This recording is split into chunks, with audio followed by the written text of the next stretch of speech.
Those.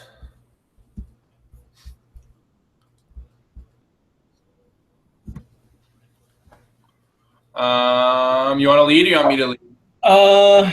You can lead. I really didn't prepare anything for that. Okay. I mean, I know there's not much, but It's all good.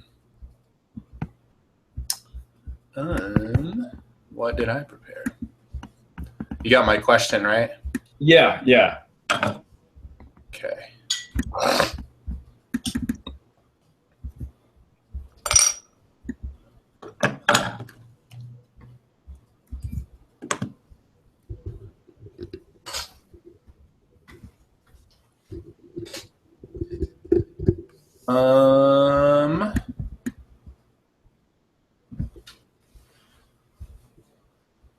Yeah, I don't have a ton either, but it's all good. I don't mention any bands, it sounds like, so I don't either. Okay. Highlights. Sorry, our cat just walked in. I'm gonna have to go put him away. Highlights. Just fusing different genres, and then also a lot of duality in theme for the most part. Totally. Lowlights are just a couple of songs I thought felt out of place. And then just the overall flow. Got one little ding there. So. Yeah, no, I think we'll have a good conversation here. I probably need to pick a couple of key tracks. I'll do 3 and 4. Cool. I've got 2 and 5. Cool. Nice. Proving my point. I think I know exactly what you're talking about then. Yeah. Okay. Let's let my cat take a dump in this litter box, and then I can get him out of here. Poop, cat, poop. Poop, cat, poop. He's just digging around. Oh, there he is. Now I think he's going to eat. Nope. BRB.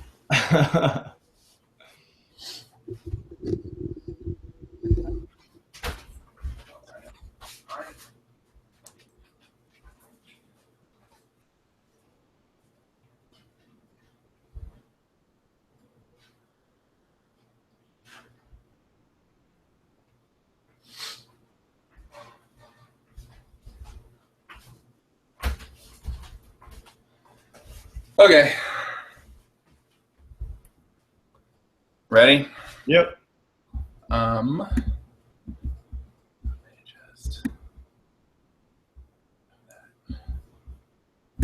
Okay.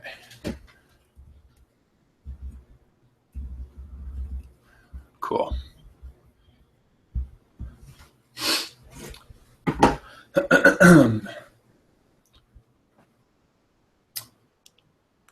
All right.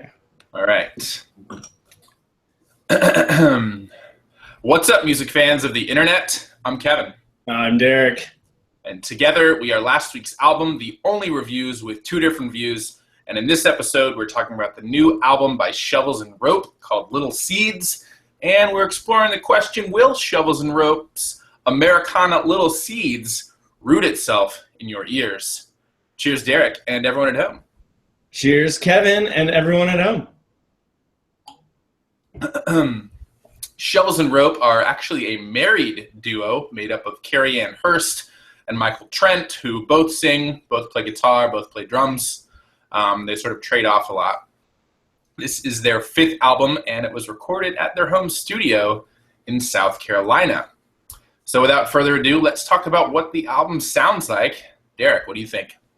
Kevin, in reviewing my notes from our review of their last album, Swimming Time, I decided the sounds like I came up with then couldn't really be topped. So again, I think Shovels and Rope sounds like Americana's Bonnie and Clyde. God damn it.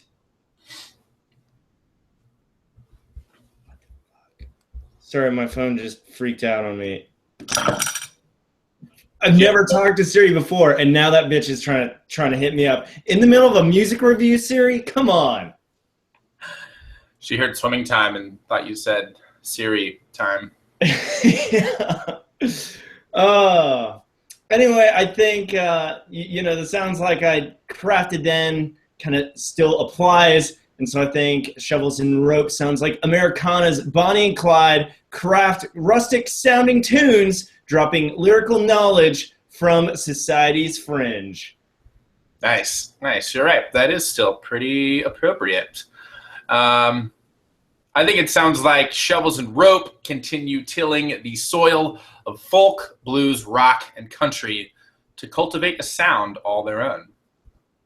Are they going to reap what they sow? I think they probably will. I think that's farming terminology. I don't know any other farming phrases. I'm like fresh out too. I think that means our chickens have gone to roost. Nice. Well done. All right. Let's talk about some highlights from the album. What do you have first, Derek?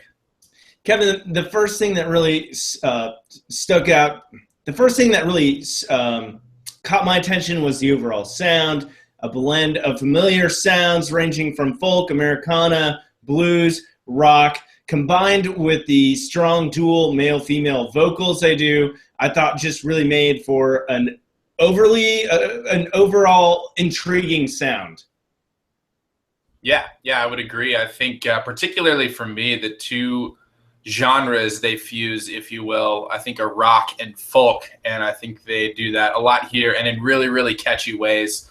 I thought I Know and Buffalo Nickel were really good examples of that. And I like that you brought up the way that they sing together, Derek. I think a lot of couples, male and female, tend to go back and forth, and I appreciate how they almost always sing together, whether it's in harmony or not.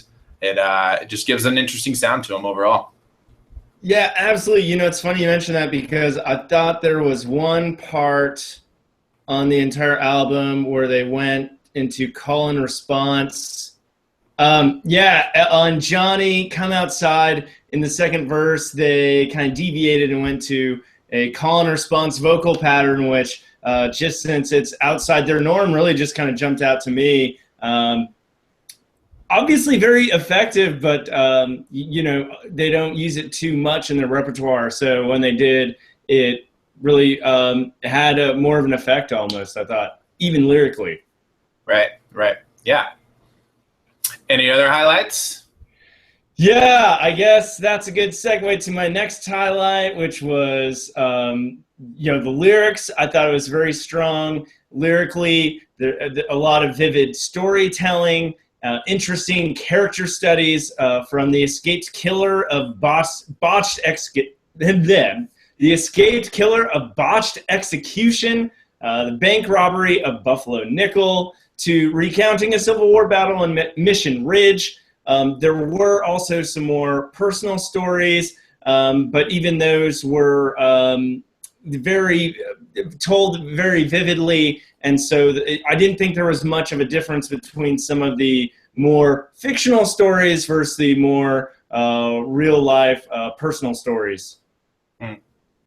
Yeah, for me, lyrically, the part that I really enjoyed was the theme of duality that I thought was executed very well across the album front to back. You've got Invisible Man and Morning Song both dealing with Alzheimer's, but in very different ways, and they sound completely different as songs. And then I also liked the, not necessarily pairing, but juxtaposition between St. Anne's Parade and Eric's Birthday. Within those songs, they're celebrating both life and death, and but again, in very different ways, both sonically and lyrically. So they treated that theme of duality really, really well, and really interesting across the album. Brought some nice perspectives. It didn't seem to get old as a theme or anything like that.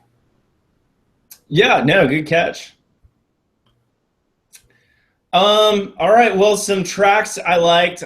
Some of these I've already kind of mentioned, but the second track, Botched Execution, stood out to me. Tense acoustic guitar strums, punchy drums, dual lead vocals, electric guitar enters in the second verse, And the lyrics talk about a convicted killer out on the run. So really just vivid lyrically, really, rapid fire vocal delivery, and the way they do it together is very cool, and just kind of a good, really catchy song, if not dark lyrically. Also liked, not to get any, lighter, I also liked Buffalo Nickel, which, despite the playful track title, is about a violent bank robbery. And one line that I really kind of liked, I think they say, if you're acting too dramatic, it's my response semi-automatic, I think. So just kind of a cool line there. Blast of crunchy electric guitar chords, sinister old-timey piano, punching drums, harmonized vocals again, but at times rising to full-on screams. And this one really kind of reminded me of the track Ohio from Swimming Time, which was also one of my favorites there as well. I don't know why, but the darker songs they do here, which also kind of corresponds to the more rock-influenced songs, if you will, definitely caught my attention, above all. Yeah, I would say that although the lyrics to those songs are pretty dark, the feel of them is sort of upbeat. I don't want to call it positive, but I don't know. It's a nice little play between lyrics and music there. That they do very well. Just in general, I think they do a good job of contrasting those two where possible. Yeah. The couple of tracks that stood out to me were St. Anne's Parade. It's this sort of beautiful, tear-jerking ballad. We get mandolin, piano, both of them singing together, and it's a theme of the circle of life and its sort of ups and downs, perfectly captured in the story of a wedding that follows a funeral procession. And then The Last Hawk, which is an homage to the band's keyboardist, Garth Hudson, I thought just had this really cool, feel-good, sing-along vibe to it. It's catchy harmony and a Roadhouse vibe, and it's just one of those that instantly catches your ear and has you sort of bobbing along. So, yeah. Those are both really cool songs. Again, could be construed kind of dark, but they sound so good. That they do. All right, those are some good highlights. Did you have any lowlights, Derek?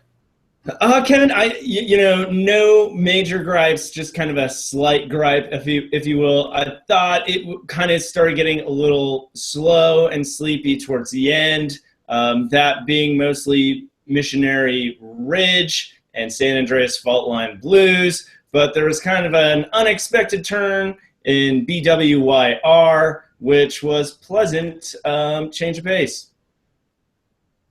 Right on. Yeah, I would agree. I thought just the last third felt a bit slow. We get this nice build up, and it's very raucous in your face sort of halfway through, and then it's just this sort of slow down to the end. And I was really expecting them to surprise us with a big number towards the end, which didn't happen. So I was a little bit disappointed in that. Other than that, there were just a couple of songs that felt off to me for different reasons. I Know is a great song, but it just felt really out of place on this record. On one that celebrates life and love, this one that feels vindictive and almost mean just felt weird. And then Missionary Ridge, to me, it didn't feel as modern or as interesting. There was no tension, sort of an old-timey song with an old-timey sound, and just very traditional all around. It didn't. I definitely thought it was a new direction for Shovels and Rope, but not particularly one that I liked. So, yeah. Yeah, no, I wonder if even that one set the stage almost for BWYR. I don't know, but I was really hoping by the title that Missionary Ridge was where like all the Catholic high school kids went to lose their virginity. Oh, so I bet you were severely disappointed. Yeah, I think that might have been it. I just got it. There we go. Like make out point, but yeah. That one was never as popular as, Doggy Style Bluff. That's all gonna get edited out. That is unfortunate. All right. Well, some good discussion there. Let's talk about overall rating. Sorry, I did something weird. Some good discussion there. Let's talk about overall rating and answer the big question: will Shovels and Ropes Americana Little Seeds root itself in your ears? Derek, what do you say?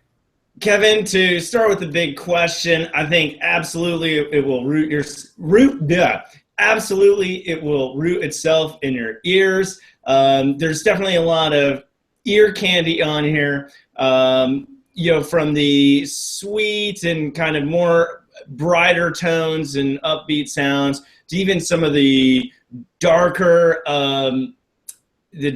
harder rocking sounding tunes. They're all very intriguing. The lyrics, I think, also do a good job of just drawing listeners in, and even on some of the more quickly delivered tracks on here will also have you come back for more, if only to kind of figure out what the story is all about. Again, I think the stories here were really fantastic. I think Shovels and Rope really do a good job of that, not only here but on some of their earlier work, but I think they really have continued to refine that, and how they're starting to incorporate more of the their own personal stories in here. And I think you're right. It really kind of adds to the duality. Like it's more self-aware or almost more complete type album. I think you said earlier, more perspective. So I think in those regards, it really makes itself a very enjoyable and listen, and one that will keep you coming back. So that being said, I'm giving this one a 4 out of 5. Right on. We will agree for the most part. Answer the question, will this root itself in your ears? I think deep, it definitely will. Some really good sounds here, from upbeat rompers to more downtrodden ballads and everything in between. And to your point, Derek, some great stories and great perspectives. I don't think they're reinventing the wheel for themselves, at least. I don't, excuse me, let me start that over. I don't think they're reinventing the wheel. God damn it. I don't think they're reinventing the wheel here. I do think they take their sound in some new and interesting directions without losing their musical compass. And overall, I think it's another solid record from one of Americana's best bands. I still think their best album is yet to come, but overall, a great record here. I'm giving this one a 4 out of 5 as well. So with Derek's 4, that's a combined 8 out of 10. So definitely check out Little Seeds by Shovels and Rope and let us know what you think. We'd love to hear it. Don't forget to subscribe to us here at Last Week's Album, either on YouTube or the podcast. As always, I'm Kevin. I'm Derek. And we'll see you next time, guys. Cheers.